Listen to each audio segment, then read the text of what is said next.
Hello दोस्तों, कैसे हो? आई होप कि सब ठीक होंगे। दोस्तों, आज हम बात करने वाले हैं चाणक्य की नीति। दोस्तों, अगर आप कोई भी बिजनेस चालू करना चाहते हैं या कोई स्टार्टअप आप चालू करना चाहते हो, तो किसी भी फील्ड में चाहे जितना बड़ा कोई बिजनेस चल रहा हो या उस क्षेत्र में अगर आप बिजनेस को सक्सेस करना चाहते हो तो आप सफल हो सकते हैं। लेकिन आप चाणक्य की नीति अपना के उस बिजनेस को आप सफल कर सकते हैं। दोस्तों, चाणक्य की नीति को हम स्विगी और जोमेटो कंपनी ने 2008 में शुरुआत किया और वहीं पे स्विगी कंपनी ने 2014 में शुरुआत किया। लेकिन क्या आपको पता है, लास्ट फाइनेंशियल ईयर 2022 का डाटा बताता है कि जहां पर जोमेटो कंपनी ने 4,192 करोड़ का रेवेन्यू जनरेट किया, वहीं पे स्विगी कंपनी ने 5,705 करोड़ रेवेन्यू का जनरेट किया। लेकिन अगर आप ध्यान से समझने की कोशिश करें तो दोनों ही कंपनियां ऑनलाइन फूड डिलीवरी का काम करती हैं। लेकिन सबसे कमाल की बात यह है कि जोमेटो कंपनी ने 2008 में इंडिया मार्केट में अपना बिजनेस स्टार्ट किया।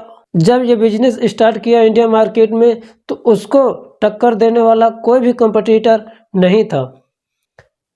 वो अकेले ही 6 साल तक इस मार्केट में राज किया और वह खुद एक ब्रांड बन चुका था। लेकिन 2014 में एक ट्विस्ट आया दोस्तों, वह थी स्विगी ने 2014 में इंडिया मार्केट में अपना ऑनलाइन फूड डिलीवरी का बिजनेस और वो स्टार्ट किया।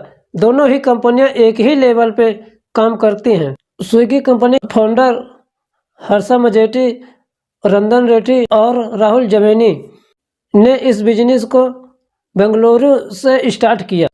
लेकिन उन्होंने ये नहीं सोचा कि जोमेटो कंपनी अपने आप में एक ब्रांड है। जोमेटो कंपनी को ध्यान न देते हुए उन्होंने अपना बिजनेस को पे डेवलपमेंट किया, उसे ग्रोथ किया, उसके बिजनेस के लिए नए विचार बनाए, नए तरीके अपनाए और उस बिजनेस को अपने मुकाम तक पहुंचाया। अगर ये सोच लेते हैं कि जोमेटो कंपनी के आगे हमारा बिजनेस कैसे चलेगा, तो आज स्विगी कंपनी का नाम किसी को पता नहीं होता। जब ये लोग शुरुआत कर रहे थे तभी जोमेटो कंपनी इंडिया मार्केट के साथ साथ इंटरनेशनल मार्केट में भी अपना कदम जमा चुका था। वो श्रीलंका, इंडोनेशिया देशों में अपना बिजनेस जमा चुका था। जोमेटो कंपनी 2010 से 2013 के बीच 50.9% stock Info Edge investor company के पास चला गया था और जोमेटो की $60.7 मिलियन वैल्यू इंक्रीज हो चुकी थी। इससे आप एक बड़ी कंपनी भी समझ सकते हैं। वहीं पे जोमेटो कंपनी ने $37 मिलियन इंक्रीज कर चुकी थी और आप ये भी कह सकते हैं कि बड़े बड़े इन्वेस्टर जोमेटो में इन्वेस्ट कर रहे थे। इस कंपनी की वैल्यू कई गुना बढ़ चुकी थी। 2014 में जिस वक्त स्विगी ऑनलाइन प्लेटफॉर्म दुनिया के सामने लॉन्च कर रहा था, तब वहीं पे अगर स्विगी के फाउंडर ये सोचे होते कि जोमेटो कंपनी अपने आप में एक बड़ा ब्रांड है, वो इंडिया में ही नहीं बल्कि इंटरनेशनल मार्केट में भी अपना काम बखूबी कर रही है, वह अपने आप में एक ब्रांड है जिसकी ब्रांड वैल्यू और ओवरऑल रेवेन्यू बहुत ज़्यादा इंक्रीज हो चुकी है। ऐसी कंपनी से कंपटीशन कर पाना, वो भी उसी बिजनेस मॉडल पर, बिल्कुल इम्पॉसिबल होगा। तो स्विगी आज आपके सामने नहीं होती।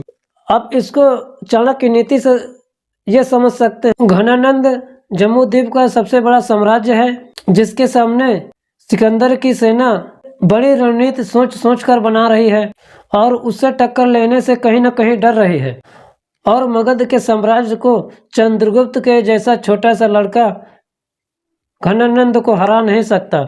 अपनी काबिलियत पर चंद्रगुप्त मौर्य और चाणक्य ने शक नहीं किया, उसने भावता नहीं देखी, उसने अपनी काबिलियत को बढ़ाया और यही काम स्विगी ने किया। और 2022 का फाइनल ईयर का डाटा बताता है स्विगी ने जोमेटो कंपनी को पीछे कर दिया है। और स्विगी जैसे कोई भी ब्रांड बन सकता है अगर उसकी स्ट्रेटेजी और उसकी तकनीक अगर काम करती है, तो कोई भी अपना बिजनेस पे ब्रांड बना सकता है। तो दोस्तों, ये बात आपको अच्छी लगी हो तो वीडियो को लाइक करके चैनल को सब्सक्राइब कर लें और फिर मिलेंगे किसी ऐसे ही टॉपिक के साथ में। तब तक अपना ध्यान रखिए और खुश रहिए। जय हिंद।